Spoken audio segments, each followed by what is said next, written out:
Hello everybody, this is Jaan Karl Klasmann. I'm a psychological counselor and I'm doing these videos to give some support in very challenging times. We are having now the 6th week of the Corona-caused shutdown, at least here in Austria, where I live and work. So many people are still prevented from going to work, are prohibited in doing their businesses, are limited in leaving their homes and moving freely outside. We are forced to wear masks when entering shops and so on. We are forced to keep a distance from at least 1 meter when walking next to each other on the street, if we are not living in the same household. Many have already lost their jobs. Businesses are shutting down, going bankrupt. And all this because of a virus that has unknown origin actually. And many do not really know where life will lead them from here on. And there is a general sense of insecurity as to what's really going on, what can be believed from politicians, mainstream media, alternative media, whatever. We are not sure what's going on. So many different viewpoints, very harsh measures taken from the sides of the government. And the situation as we had it 2 months ago has changed totally in absolutely unexpected and unexpectable ways. So this is a situation where transformation can take place to the positive, but also existences are threatened, material existences, and fear, as not being a good counselor, as there is a proverb in German, Angst ist kein guter Ratgeber, can provoke reactions that are not really rational and especially are not beneficial for us, for fulfilling our life's purpose, for living a fulfilled life in general. So, the experiences of these 4 and a little something weeks of shutdown, many conversations I've had, plus a couple of informal counselings, have led me to the experience that there are 3 realms, so to speak, or 3 issues which to address can help most everybody to navigate through these challenging times with more ease, and especially knowing better what he or she really wants to do actively, what he or she really wants to contribute to better the situation and to make the best out of it for him, herself, him, her family, society as a whole maybe. And these 3 topics are first, dealing with one's emotions, because emotions have, especially when they are intense, they have a tendency of blurring our rational mind and also blurring out what is the true and authentic impulse that would come from a relaxed and self-aware human being in the same situation. The second is finding one's guardrail. So we know that everything in life is change, but we need to have some stable anchor point, so to speak, from where we can observe this change, we need some kind of guardrail to hold on when change is getting intense. And we have to see where this guardrail can to be found, or is to be found, when outer securities are falling apart. And we shall see that many of us have actually placed their trust in the security, in the safety, in the trustworthiness of outer circumstances. So where can we find it when those erode? And the third is a reframing of the situation in the sense of understanding and knowing what we are responsible for and what we are not responsible for, because we cannot influence it, to better understand what we are called for and what we are not called for, because we cannot change it. In other words, to find an inner perspective or standpoint where we can stop fighting against the inevitable and working with all of our energies for what we can change, what we can influence, and what we can coin in the sense that is appropriate and in alignment with our true being. So, this said, let's start with the first practice, and these are practices actually to follow. Let's sit or lie maybe in a relaxed state with a straight spine, a spine that is able to hold itself upright. And you might need to maybe move around a little bit to see how and where and in which position your body will automatically catch you when you are in threatened to fall down, to bring you back into verticality.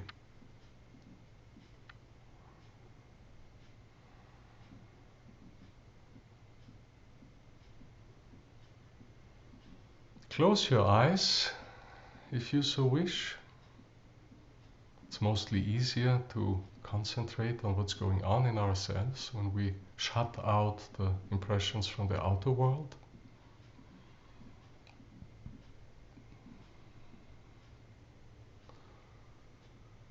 And let's direct our attention towards our breath and see how it flows when we do not influence it, when we leave it on its own, when we give way to its very nature, which is flowing first into the belly, raising it a bit, then raising the chest a little bit. Then the exhalation starts with the chest sinking, the belly following.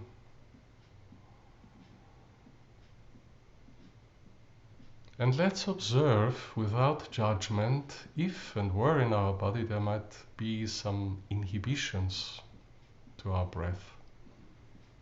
Spots that feel tense, spots that feel closed, areas where we feel resistance, which seem to fight or reject the breath that wants to flow in. And whenever we notice such errors in our body, we simply observe.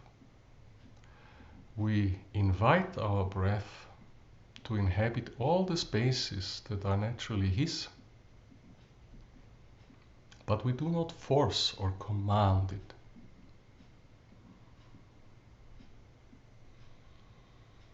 And only by observing what's happening, by observing the flowing in and out, by observing the ease and or difficulty the breath finds in certain regions of our body or encounters there, things can already start to relax. This letting go is happening on itself. We don't need to do anything, we don't need to enforce it. Awareness of what's happening is already half the rent for solving a problem consisting in overtension.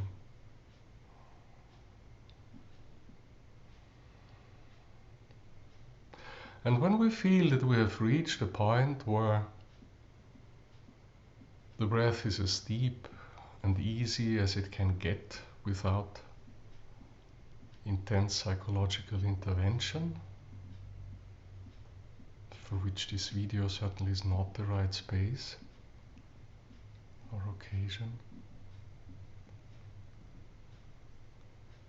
let's turn inward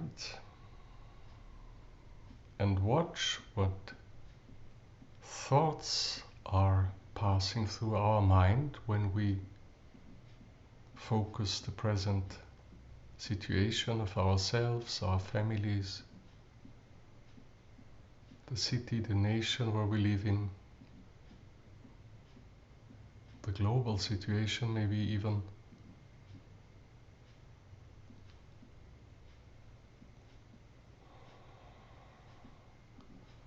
And observe what kind of emotions come up.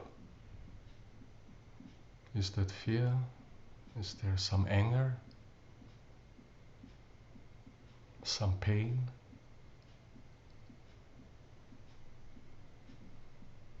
Some feeling of being disempowered, being in the hands, in the power of others without being able to freely move the way we used to. And whatever emotion there might arise, let's just feel it. Not pushing it away, not rejecting it, not suppressing it, feeling it and become friends with it somehow. Get acquainted with it. Get acquainted with it. How does it feel to be fearful? How does it feel to be in the power of others?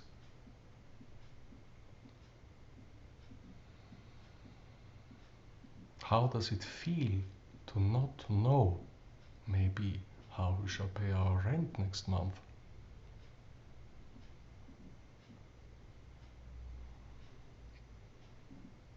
How does it feel, if this is your point of view of the situation, to be lied, to be betrayed and obviously manipulated?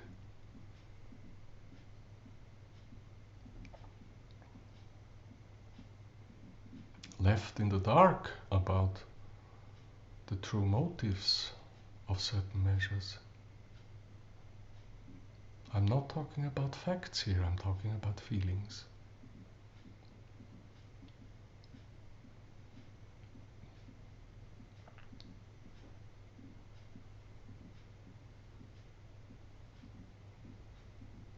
And all of these emotions, they have a place, they have a space. They can be located in our body. Anger might be somewhere in the belly. Fear as well. Pain, maybe if we are not allowed to see our dear ones in some house for the elderlies, who are not let out, who are deprived even from medical support.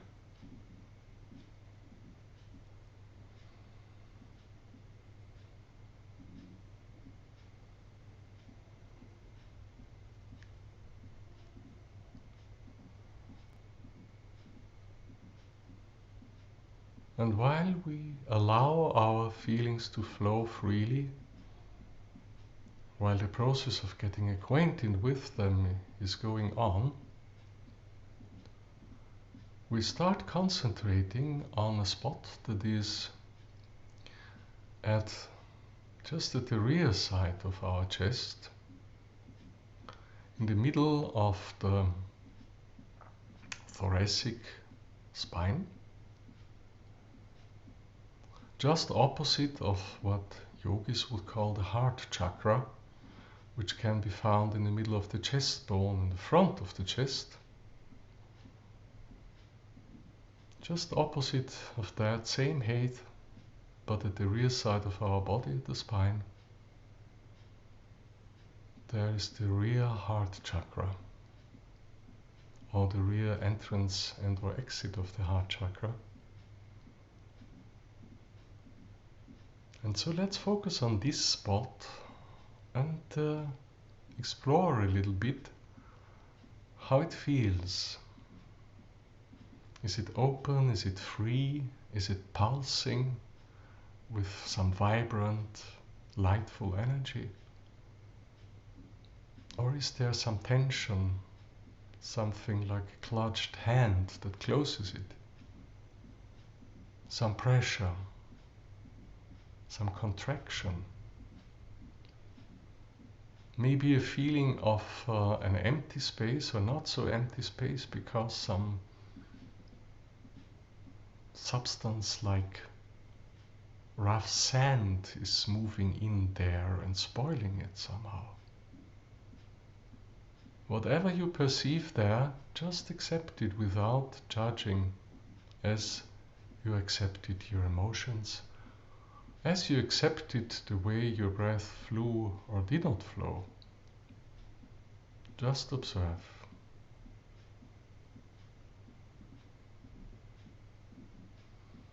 And in observing, the same could happen as to your breath. Blockages, if they are here, could start dissolving.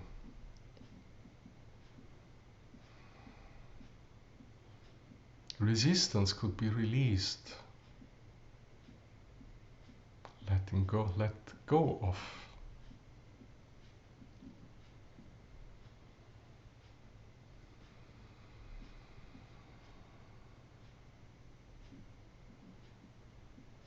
And when you have reached a certain permeability of this rear heart center, you could start to breathe in and out through this center.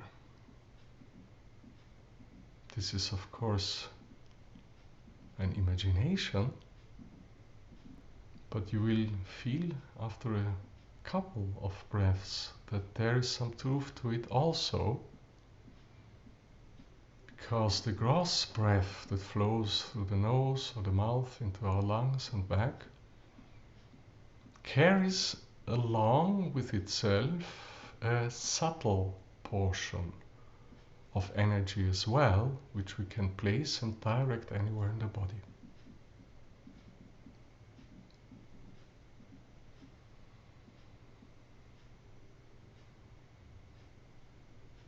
So let's inhale through the rear heart chakra and exhale through it as well. And see if by doing so, tensions that might not have yet released or dissolved could be let go of now.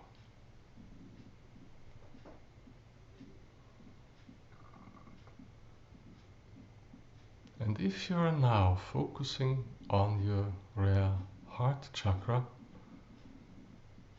you can kind of shift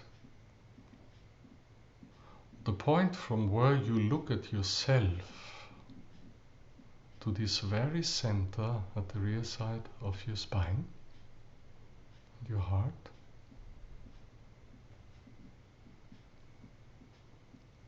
And look at the whole of your personality as it is right now, your thoughts, your feelings, your physical sensations, from back there, I could say. And from this point, watching yourself, looking at yourself from that vantage point, you can grasp the whole of your personality with one compassionate sight. You can embrace it. You can hold it without judging, but with a deep understanding of who this personality is, where it came from, why it had become the way it is now, why its reactions are like this and that, and not like that and this.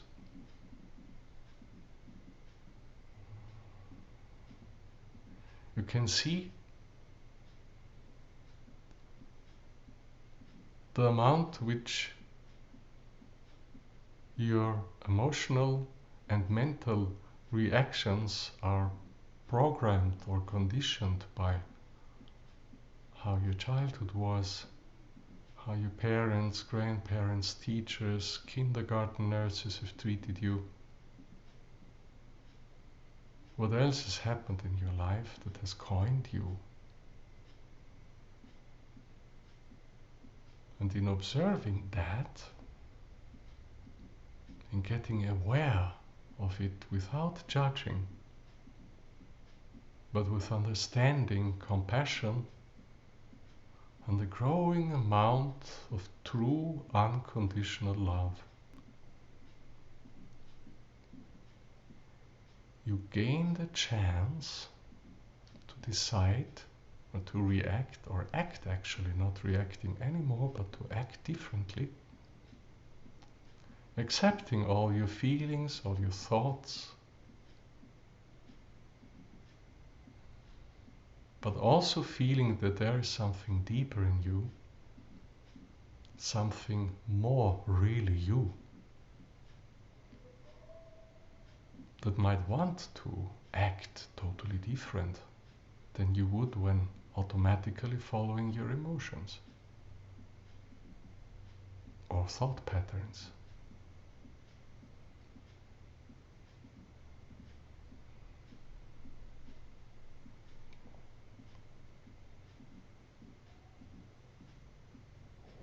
So take yourself into the embrace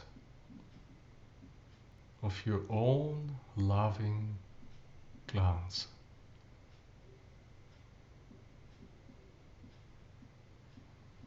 Continue breathing in and out through the rare heart center.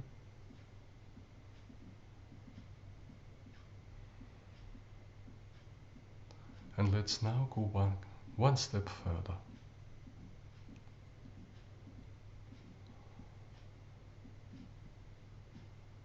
Let's imagine how every in-breath is actually a spiral of energy churning towards us from an origin even outside this time-space bubble in which our consciousness is mirroring itself.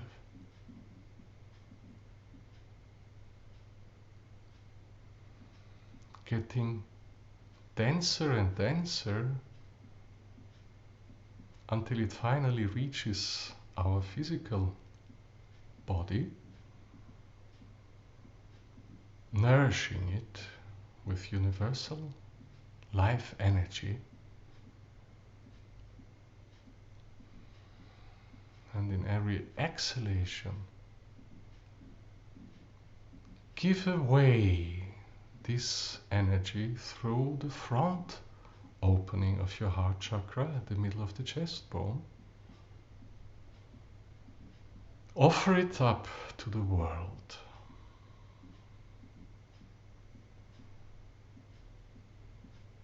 So with every inhalation you receive the energy for being yourself, and maybe even the information who that is in this very moment, because you could be different in the next moment as you were maybe yesterday evening, or a year ago, or in the times of your childhood.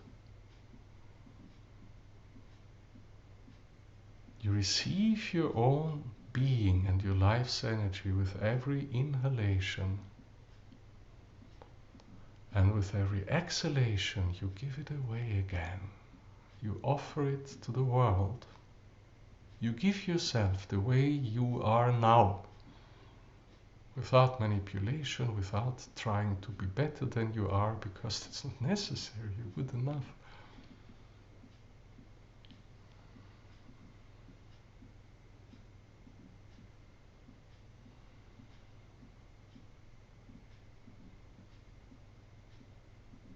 And the more you give away of this energy, which now has the color of your very personality, and more than your personality, from the essence of your own being, the more you give away, the more space you empty with every exhalation, the more of a dispensation of new energy you can take in with every inhalation. So the more you risk to give, the more you get back with each and every breath.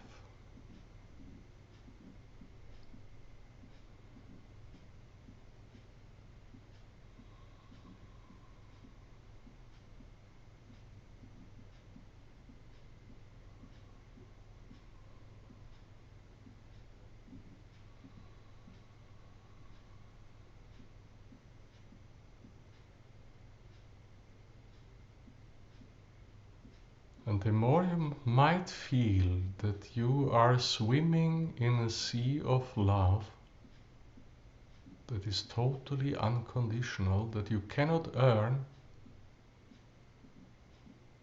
because there is no condition to fulfill, to get it, and you cannot lose it, whatever mistakes you might make, whatever failure you might feel you have undergone or committed.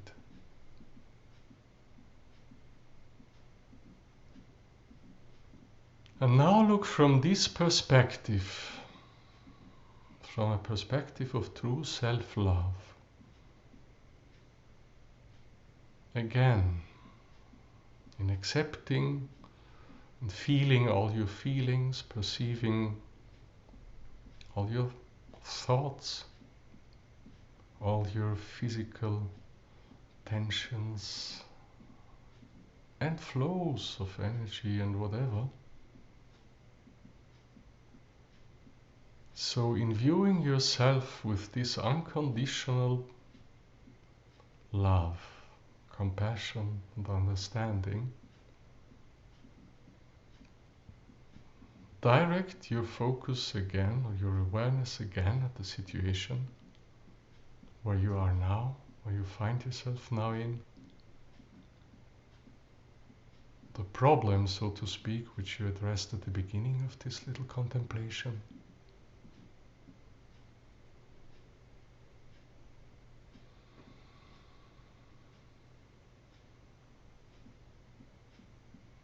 And see if there is any difference in how you feel, in how your approach is now, how your relationship, how you relate to this situation now, in comparison to some 20 minutes ago.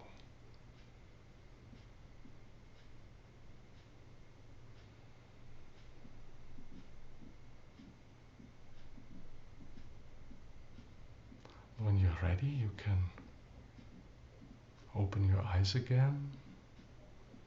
In your time, stretch a little bit. Get aware of the room you're sitting or lying in, or kneeling in maybe.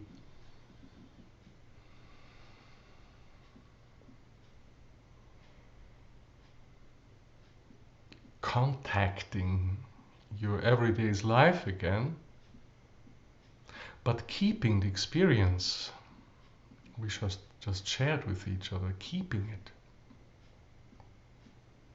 Only because you're back in your daily, everyday's life now, you do not need to throw away something that you have taken in or that you have experienced in a situation where you have, for the sake of this practice and experience, shut out your everyday's life for a couple of minutes.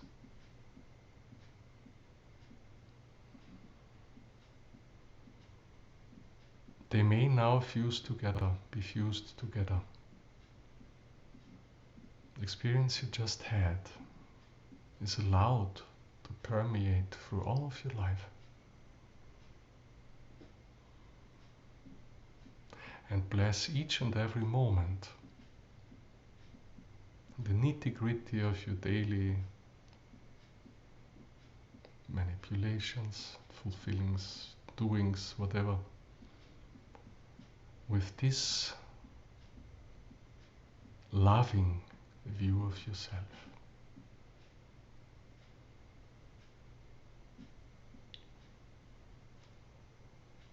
And my deep wish is that this experience can help you, support you in this and maybe many other situations that might be challenging in your life. I apologize for the many mistakes of my English. It's not that bad, but far from perfect, as you could hear. And I close for now. And in a couple of days, I will be able to make and upload the second video then. Bye. Have a good day and a good life.